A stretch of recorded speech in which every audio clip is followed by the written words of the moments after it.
Generator एक ऐसी device है जो कन्वर्ट करती है मैकेनिकल एनर्जी को इलेक्ट्रिकल एनर्जी में। और इलेक्ट्रिकल एनर्जी का मतलब है इलेक्ट्रिक करंट। और आप पढ़ चुके हैं कि इलेक्ट्रिक करंट की दो टाइप्स हैं, एक कहलाती है अल्टरनेटिंग करंट और दूसरी कहलाती है डायरेक्ट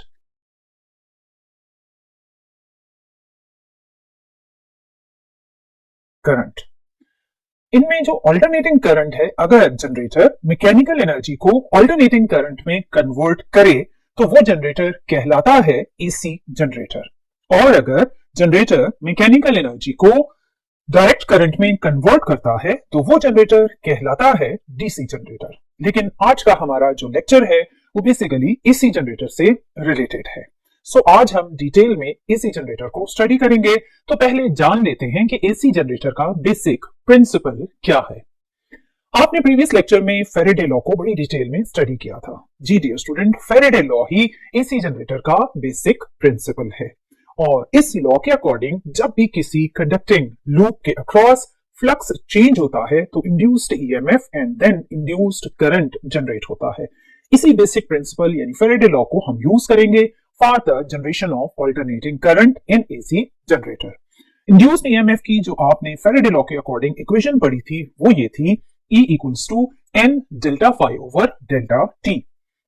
इसी इक्वेशन के कॉन्सेप्ट को यूज करते हुए हम एसी जनरेटर के अंदर जनरेट होने वाली इंड्यूस्ड ईएमएफ की इक्वेशन डिराइव करेंगे और वो इक्वेशन होगी E equals to N omega A B sine theta.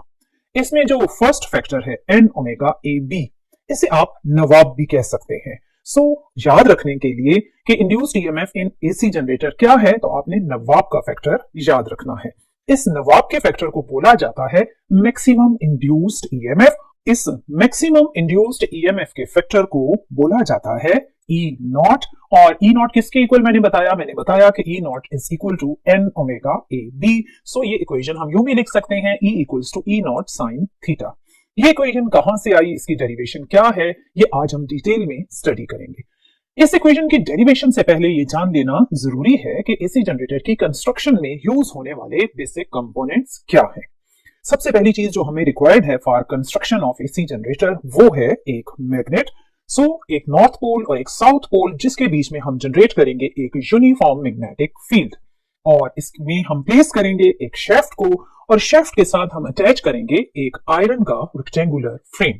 और इस फ्रेम पर हम लेमिनेटेड वायर्स की कुछ इस तरह वाइंडिंग्स बनाएंगे और इन वायर्स के जो दो एंड्स हैं ए एंड बी उन्हें हम कनेक्ट करेंगे दो स्लिप रिंग्स के साथ जिनके नाम है आर एंड आर प्राइम।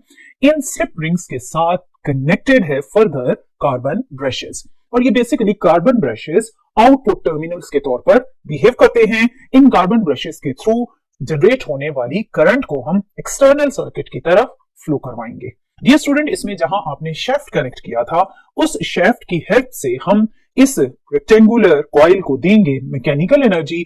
ये कॉइल रोटेट करेगी और इसके अक्रॉस चेंज होगा मैग्नेटिक फ्लक्स और चेंज ऑफ मैग्नेटिक फ्लक्स की वजह से जनरेट होगी इंड्यूस्ड ईएमएफ और इंड्यूस्ड ईएमएफ जनरेट करेगी इंड्यूस्ड करंट।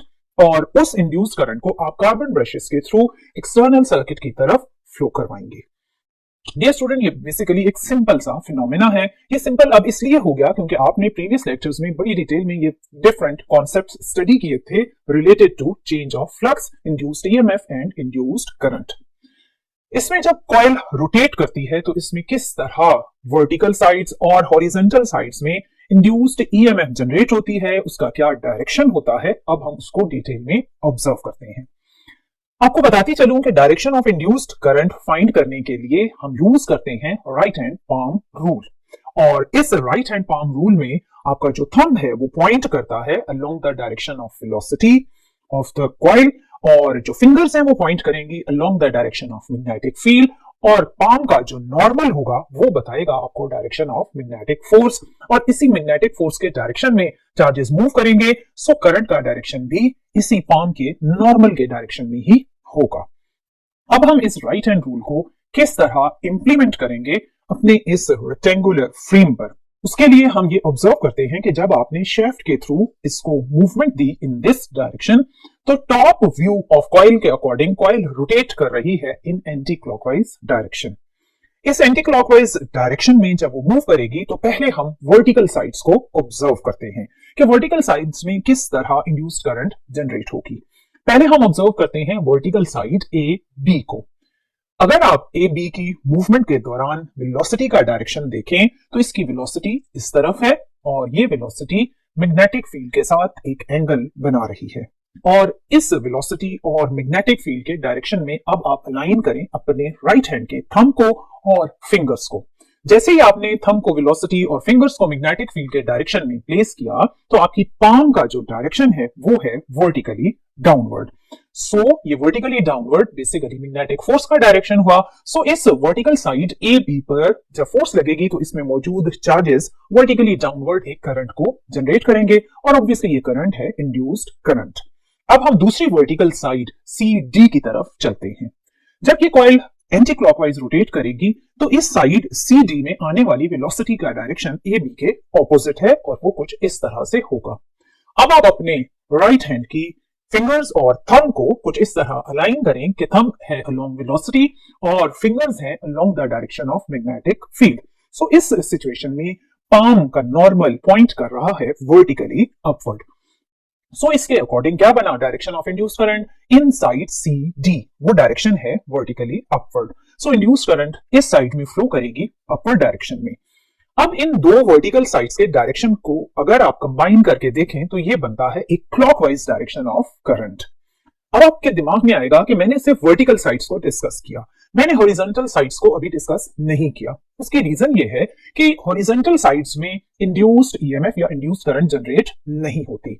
उसकी क्या वजह है? उसकी वजह यह है डियर स्टूडेंट कि इन हॉरिजॉन्टल साइड्स पर जब मैग्नेटिक फोर्स अप्लाई होती है तो magnetic force along the direction of coil या along the direction of rectangular frame नहीं होती। सो जिसकी वजह से वो लगने वाली मैग्नेटिक फोर्स चार्जेस को मूव ही नहीं करवा सकती।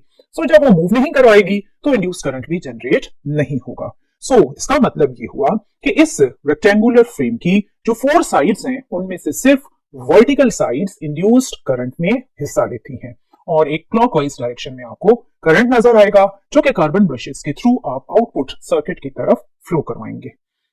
डियर स्टूडेंट, ये तो था एक detail explanation of alternating current generator, जिसमें आपने ये ऑब्जर्व किया कि किस तरह आपके पास एक रेक्टेंगुलर कॉइल एक मैग्नेटिक फील्ड में मूव करेगी, चेंज ऑफ फ्लक्स और इंड्यूस्ड ईएमएफ की हेल्प से जनरेट होगा एक इंड्यूस्ड करंट।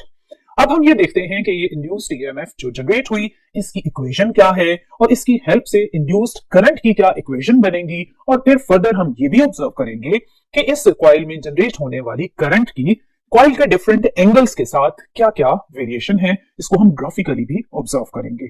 इसके लिए हम मूव करते हैं बोर्ड की तरफ और डेरिवेशन स्टार्ट करते हैं for induced EMF in rectangular coil.